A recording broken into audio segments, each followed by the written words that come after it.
The everyday architecture of LA. I mean, you're doing these photographs in the 1960s. By the time you get to the late 80s and 90s, it's, the dominant form is the mini mall. And so many of them are like god-awful, hideous, and falling down and made of really bad materials. You also have all of the business signage now that's in every language under the sun. Are these transformations, are they interesting to you, or does it seem to make the city anew in a way that is appealing to you as it was in the 1960s? I love this place and I hate this place. It's got so much, it's given me so much, and yet it's also taking a lot away from me, because I see those things, those old memory avenues, these streets that I'm so familiar with, and I'm seeing them being erased now, and I'm beginning to resent that. And the same way that in a way, I resented the way that people condemned all these properties from these very poor people in Chavez Ravine just to put up a Dodgers baseball stadium. And but that was a developer's dream. It's come to be accepted.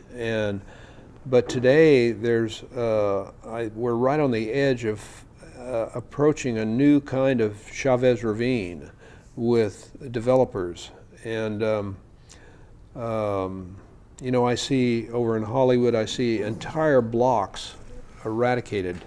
They buy up all these sweet little old single-story homes and erase the neighborhood, and then they put up sky malls, residential sky malls, and without any thoughts about, how are these people going to be getting around? Each person in this apartment complex is going to be driving 1.3 automobiles, and how are the roads going to be able to handle all of these people? Doesn't seem to be a problem with development.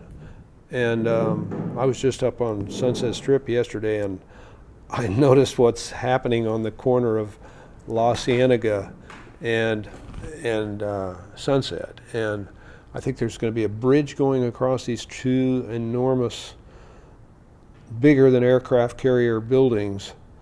And are people going to live in there? I guess so. But how are they going to get around? I mean, it's going to be a madhouse.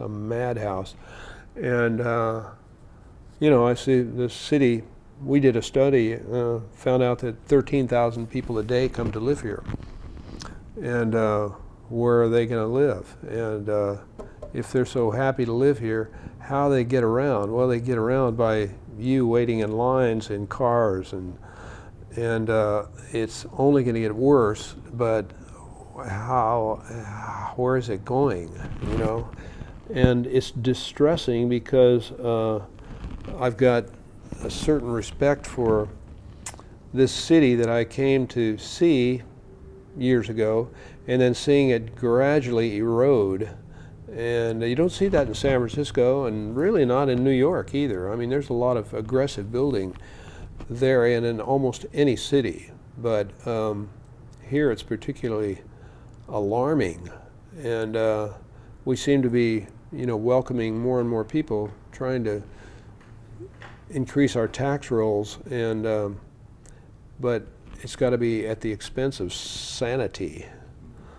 It's interesting. You talked about one of the exciting things that you discovered when you first moved to Los Angeles, or after the fact, but you looked back on it and said it was an exciting time. There were 1,000 people a day coming here in 1956.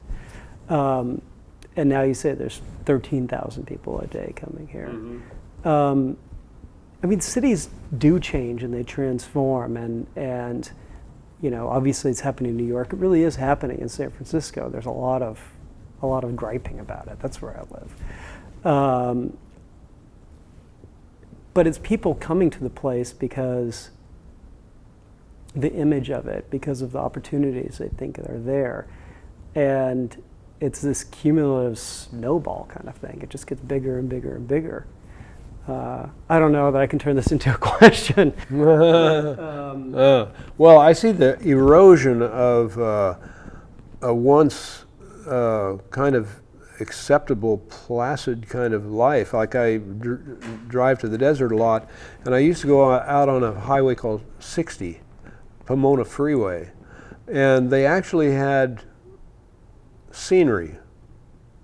They once had scenery out there where they had beautiful horse ranches with white picket fences and palm trees and horses and beautiful ranches and meadows and valleys that you could see and drive by. And now that I can't even take that highway because it's all gone. It's just, they bulldozed it all, and they've got like loading docks and conveyor belts and logistic centers, and you know, they've just mechanized the entire region out there and killed it all. It's just, it's kind of sad. But then, even today, they're trying to even make that bigger. And so we're soon to see skyscrapers out there, you know, and it's, where do we go? Who are our city planners?